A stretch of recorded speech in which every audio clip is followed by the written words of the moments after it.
É, então, eu gostaria de analisar aqui com vocês agora o comecinho do artigo do Porchat sobre o que aparece, que é fundamental, fazer alguns comentários mais detalhados sobre as duas primeiras sessões, que eu chamo de a parte negativa desse texto, né, do neopirronismo do Porchat, ajudando vocês a lerem e entenderem o texto. Não vai ter nenhum mistério, assim, um comentário, uma análise profunda, mas chamar a atenção para algumas coisas importantes para que vocês acompanhem o texto, entendam melhor o texto ao lê-lo, né? A primeira sessão trata, sobretudo, da filosofia, embora não só. E a segunda sessão trata, sobretudo, da vida comum, embora não só, como eu vou comentar, né? O Porchat é engraçado, porque ele é um filósofo que sempre valorizou muito a vida comum, né? A experiência que a gente tem no dia a dia, né? Na vida cotidiana.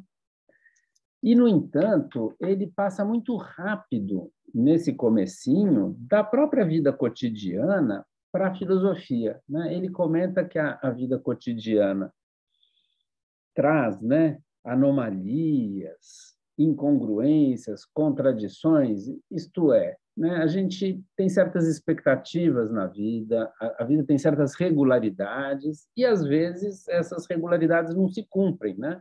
A ideia de uma anomalia, por exemplo, uma trajetória anômala de um planeta, por exemplo, quer dizer, tem uma certa regra, uma lei que os planetas costumam cumprir e, de repente, aquele planeta exibe uma anomalia, né? Por exemplo, ele sai um pouco fora da órbita dele, e isso indica, por exemplo, que tem um corpo grande muito próximo e é preciso, então, explicar essa anomalia, né? O problema é que, com frequência, essas anomalias, essas incongruências, as contradições entre as coisas ora aparecem de um jeito, ora aparecem de outro, elas não são fáceis de explicar. Às vezes são, e muitas vezes não são, né? E a função da filosofia, quer dizer, pelo menos a filosofia se apresenta assim como uma investigação por meio da qual nós vamos resolver essas anomalias, incongruências e contradições. O que é importante aqui, eu acho, é que assim, a filosofia tem uma finalidade dentro da vida comum para o Porchat, né? Se a gente vai filosofar, é porque, de alguma maneira, a filosofia se dirige àqueles problemas que se apresentam na nossa vida comum, né? A gente não entende um certo fenômeno, fica encucado com ele, e a gente, então, tem que dar uma explicação para aquele fenômeno. A gente tem que entender aquele fenômeno, né? E a filosofia, então, vai propiciar uma teoria que explique por que, que as coisas são daquele jeito, né? Embora surpreenda que seja daquele jeito. Há uma perturbação, um incômodo, que é o incômodo de não entender algo que acontece na vida, e é preciso, então, investigar, né? E as teorias filosóficas têm por finalidade remover essa inquietação, esse incômodo, essa perturbação que certas anomalias, certas contradições que se apresentam na nossa vida, né, causam na nossa mente, né? Então, é curioso que, se o Porchat se interessa tanto pela vida comum, que ele não esmiúce num detalhe, não explique melhor como as coisas se passam na vida cotidiana. Ele rapidamente passa para a filosofia e entra no mundo das teorias, né, das discussões e das investigações filosóficas de maneira muito rápida. E, igualmente, de maneira rápida nesse texto, embora, por exemplo, como eu já sugeri no texto Ceticismo e Argumentação, ele vai se demorar e se alongar muito mais nesse tipo de parte crítica, né, uma crítica das filosofias dogmáticas, né? ele vai dizer que a filosofia não cumpre o que promete. Se a filosofia promete, né, explicar as anomalias e as contradições presentes na vida cotidiana por meio das suas teorias, o fato é que a gente não descobre uma teoria que realmente explique as coisas para a gente, né? E, mais uma vez, o Porchat vai lançar mão do argumento do conflito das filosofias. As filosofias entram em contradição umas com as outras. Isto é, não somente na vida cotidiana nós temos contradições, né? As pessoas pensam de maneira diferente, as pessoas têm opiniões que se contradizem umas às outras, mas na filosofia isso ocorre de maneira ainda mais radical, né? De alguma maneira, os filósofos levam esse conflito entre as opiniões, essa discordância, né, entre os pensamentos, ao extremo, né? Quanto mais a gente estuda a filosofia, tanto mais desacordo entre os filósofos nós encontramos, né? Isso o Porchat chama de a experiência da diafonia. A diafonia pode ser traduzida, por exemplo, como discordância, desacordo, né?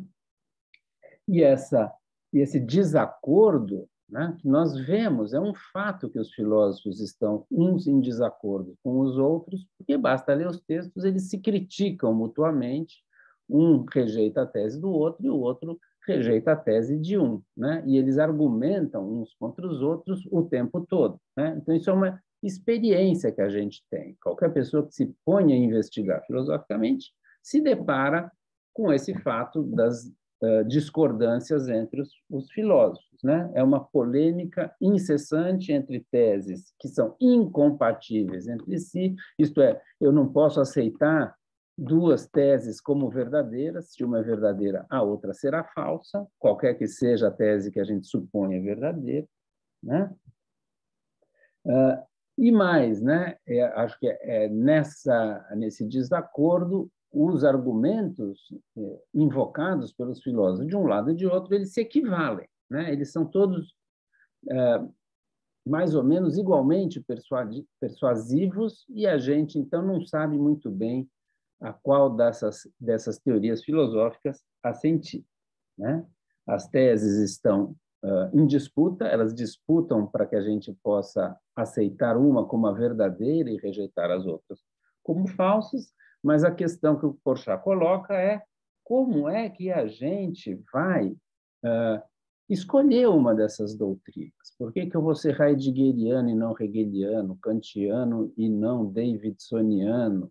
E assim sucessivamente, por qualquer dessas teorias que a gente encontra. Para escolher uma teoria como a verdadeira, eu precisaria de um critério de verdade, ou talvez um método por meio do qual eu pudesse alcançar a teoria verdadeira. No entanto, esse mesmo desacordo a respeito das teorias filosóficas reaparece quando nós vamos discutir qual é o critério de verdade. Tem desacordo a respeito de qual é o critério de verdade que me permitiria identificar a teoria verdadeira.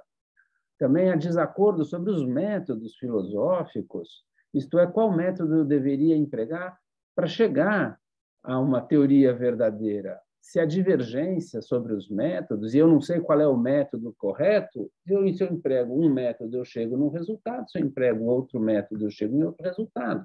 Da mesma maneira, se eu uso um critério, eu identifico uma teoria como a verdadeira teoria. Se eu uso outro critério, eu chego a outro resultado, a uma outra teoria. Então, esse desacordo entre as teorias filosóficas ele reaparece, se reapresenta, né, no nível das discussões sobre critérios e métodos, né?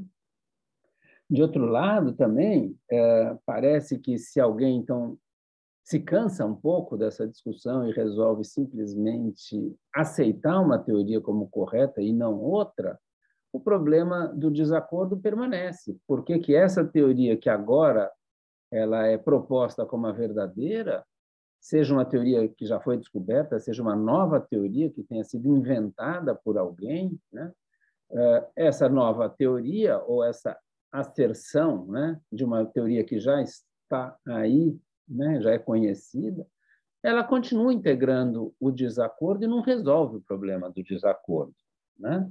Ela apenas é a reafirmação de uma teoria antiga ou a afirmação de uma teoria nova simplesmente leva mais lenha para a fogueira. A fogueira é justamente o conflito das filosofias, né? Alguém poderia, eventualmente, dizer que é evidente que esta teoria é verdadeira e que as outras teorias não dispõem da mesma evidência da primeira.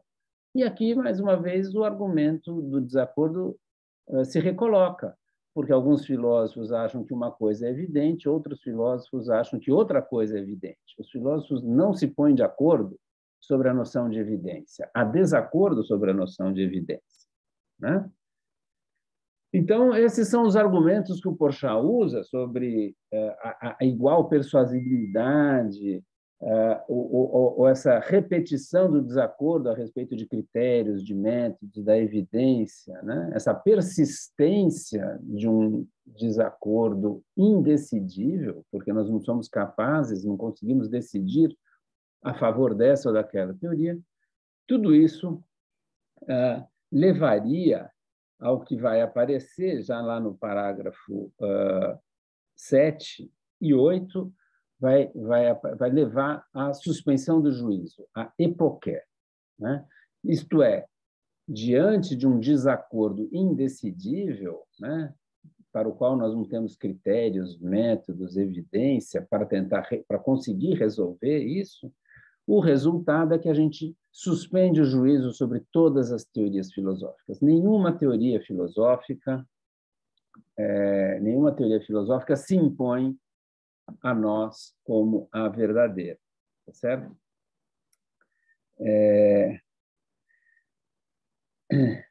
Então, essa é a conclusão que o Porchat extrai nos parágrafos 7 e 8 da primeira seção, página 119 do livro, do conflito das filosofias. O que eu gostaria rapidamente de dizer assim, nem sempre o Porchat tirou do conflito das filosofias uma conclusão cética, isto é, a suspensão cética do juízo sobre todas as teorias filosóficas. Lá no texto de 69, por exemplo, o Porchat abandonava as filosofias, todas as filosofias, inclusive a filosofia cética. Não se tratava, naquele momento, de suspender o juízo, mas simplesmente de renunciar à filosofia como um todo, né? Depois, nos anos 70 e também nos anos 80, quando ele defende a filosofia da visão comum do mundo, ele não suspendia o juízo sobre todas as filosofias, né? A gente precisaria ler com mais filigrana, mas o resultado do conflito das filosofias, lá nos anos 70 e 80, era, vamos dizer assim, uma recusa das filosofias especulativas. Mas isso não implicava a suspensão do juízo sobre uma filosofia da visão comum do mundo, né? E, portanto, em nenhum momento, nos anos 60, 70 e 80, o Porchat extraiu do argumento do conflito das filosofias a suspensão cética do juízo. É a primeira vez que o Porchat usa o argumento do conflito das filosofias, ou como eu prefiro chamar aqui, do desacordo entre os dogmatismos, ele extrai a conclusão cética, isto é, que diante desse desacordo dos dogmatismos, desacordo insolúvel, né, nós somos levados à suspensão do juízo ou à epoqué, né? E isso eu acho que é uma novidade que surge pela primeira vez em 1991, né? No entanto, no começo da seção 2 desse texto, passagem aí da página 119 para 120, né, o Porchat vai fazer uma reflexão justamente sobre a posição que ele tinha adotado nos anos 70 e 80, isto é, uma reflexão sobre a filosofia da visão comum do mundo. Ele achava, como eu acabei de notar aqui, que, de alguma maneira, a filosofia da visão comum do mundo ou superava esse desacordo dos dogmatismos, ou superava esse conflito da filosofia de dentro, ou passava ao largo dele, de alguma maneira se contornava o problema do conflito das filosofias quando você assumia, ou quando ele, Porchat, assumia uma filosofia da visão comum do mundo. Ele achava que, de alguma maneira, o conhecimento que os seres humanos têm na sua vida cotidiana seria capaz de resistir ao ataque cético, que, de alguma maneira, o argumento do conflito das filosofias não atingia essa filosofia enraizada num conhecimento presente na vida comum, né? E que, portanto, haveria uma espécie de refúgio seguro, né, ao ataque cético nessa filosofia da visão comum do mundo. Né? E quando ele defendeu, pelo menos num dos textos, ele fala de uma promoção filosófica da visão comum do mundo. Né? No entanto, a partir aqui dos parágrafos, do segundo parágrafo, nos parágrafos 2, 3 e 4, o Porchat faz uma autocrítica. Ele vai criticar aquela filosofia da visão comum do mundo que ele tinha defendido nos anos 70 e 80. Né? Ele levanta aí alguns argumentos, né? E o primeiro, talvez o mais importante, é que essa ideia de promoção filosófica do conhecimento comum, quer dizer, esse conhecimento comum deixa de ser apenas um conhecimento comum e passa a ser também uma espécie de conhecimento filosófico, como se o conhecimento comum fosse uma resposta para os problemas filosóficos, é, no fundo, uma decisão. Dizer que é uma decisão é dizer que é algo arbitrário. Alguém poderia não ter tomado essa decisão. Essa decisão, ela é, portanto, arbitrária. E, enquanto tal, essa decisão filosófica da promoção da visão comum do mundo, né, ela passa a integrar o conflito. Não se supera o conflito de dentro, não se passa ao largo do conflito, mas também a filosofia da visão comum do mundo vem a pôr mais lenha na fogueira desse conflito, na medida em que a filosofia da visão comum do mundo é mais uma madeira que vai pegar fogo nesse conflito. Né? Depois ele faz uma reflexão sobre as verdades comuns, que elas estariam sujeitas à crítica também. Né? Ela, de alguma maneira, por exemplo, a ciência, isso aqui eu estou já passando um pouco para o parágrafo 4, né? A ciência foi capaz de criticar o que ele chama dos mitos coletivos. Né? Então, durante muito tempo, achava-se que a Terra era plana e estava no centro do universo. Isso era um mito coletivo. Com o avanço da ciência moderna, sobretudo com Galileu, mas já antes, né, a gente passa a aceitar que a Terra é redonda e gira em torno do Sol. Portanto, caiu esse mito, né, com o avanço científico. Então, de alguma maneira, confiar excessivamente em verdades comuns é algo problemático. Né? Tem uns outros argumentos aqui, né? Por exemplo, coisas que fazem parte dessa visão comum do mundo, no fundo, elas são resquícios de teorias dogmáticas que se difundiram na visão comum do mundo. Então, de alguma maneira, a visão comum do mundo estaria impregnada justamente dos dogmatismos dos quais o conflito das filosofias deveria nos livrar. Se o conflito das filosofias, isto é, o desacordo dos dogmatismos, leva à suspensão do juízo sobre todas as teorias filosóficas dogmáticas, nós também deveríamos abandonar aquelas opiniões difundidas e espalhadas, aceitas pelas pessoas na sua vida cotidiana, que, no fundo, são meros ecos, repetições vulgarizadas e pioradas de teorias filosóficas dogmáticas precedentes. Então, se você suspende o juízo sobre os dogmatismos, tem que suspender o juízo também sobre esses dogmatismos difundidos de maneira empobrecida na visão comum do mundo.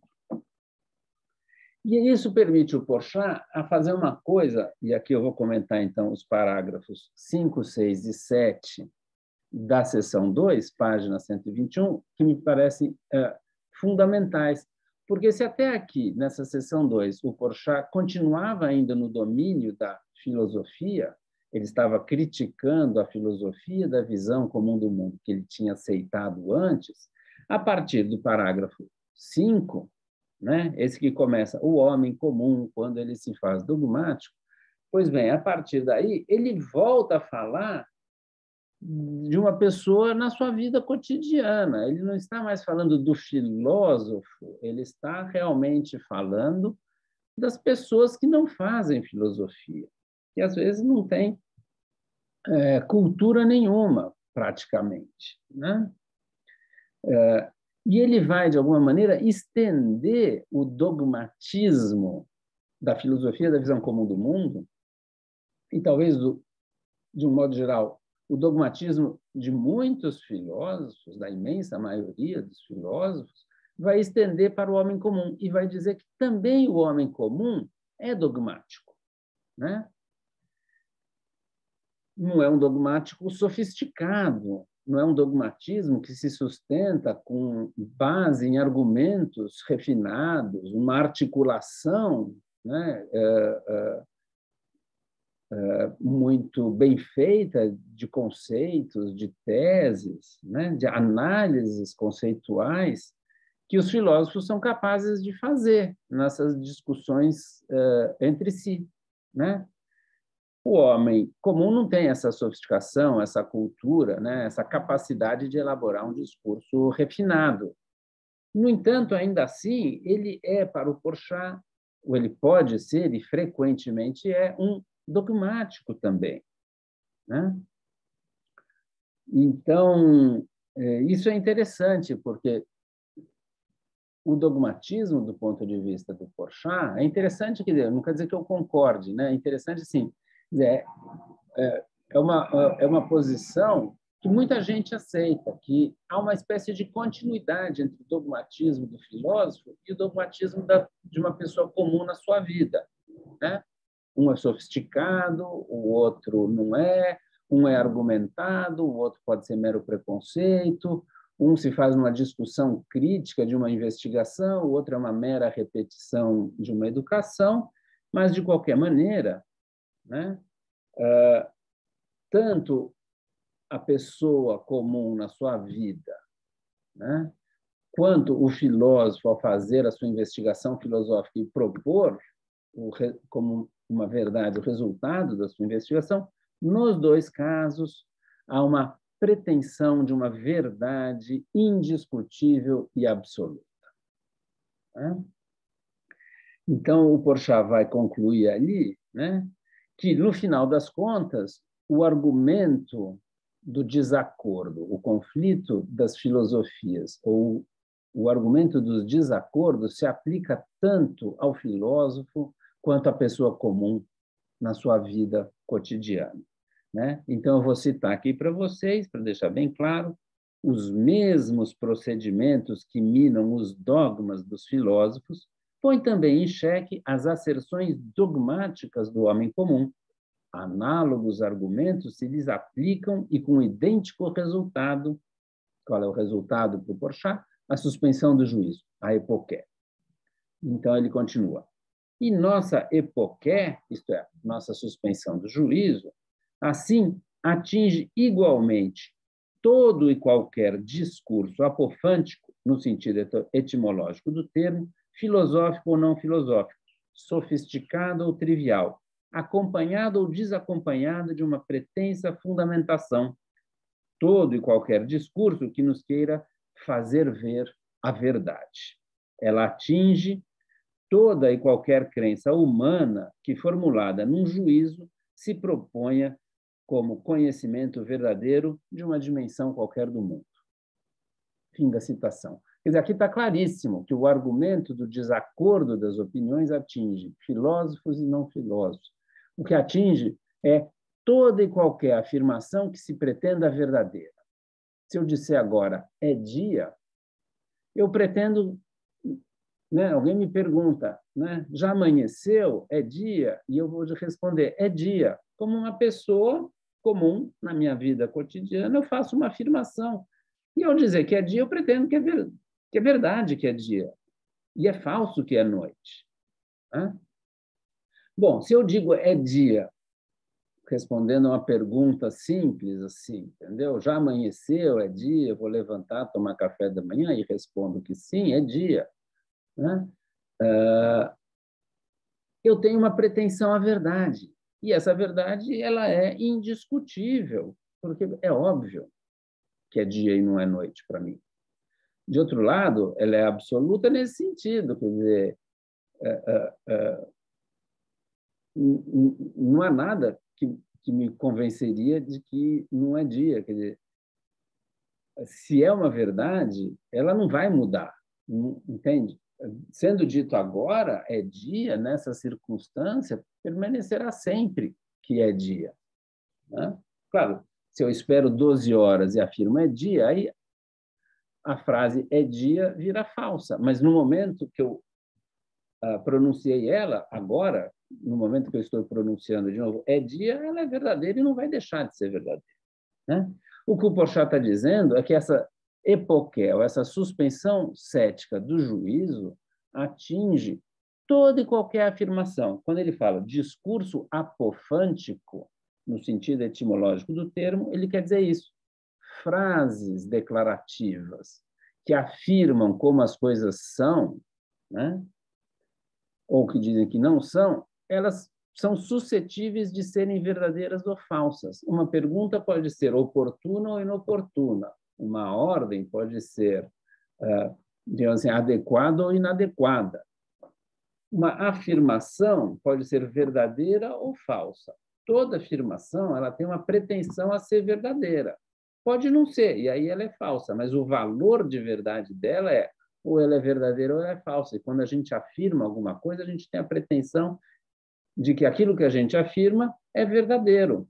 E isso não só na filosofia, mas na vida comum. Então, aqui a gente termina essa segunda sessão do artigo sobre o que aparece do Porchat com uma suspensão do juízo sobre todas as afirmações que o ser humano pode fazer, na filosofia ou fora da filosofia. Há alguma pretensão à verdade quando a gente afirma algo? O cético, diante do desacordo das opiniões, do conflito das filosofias, mas de maneira mais genérica, o conflito das opiniões dos seres humanos, esse desacordo generalizado que a gente constata entre a gente, nós deveríamos suspender o juízo. O Porchat suspende o juízo sobre isso tudo. Né? E aqui eu acho que se encerra a parte negativa e destrutiva com essa suspensão do juízo sobre todos os discursos que envolvem afirmações, isto é, coisas que a gente pretende que sejam verdadeiras quando nós as dizemos ou afirmamos. Eu vou parar por aqui e depois eu vou continuar e vou comentar as outras sessões desse texto do Porchat. Tá bom? Até depois, então.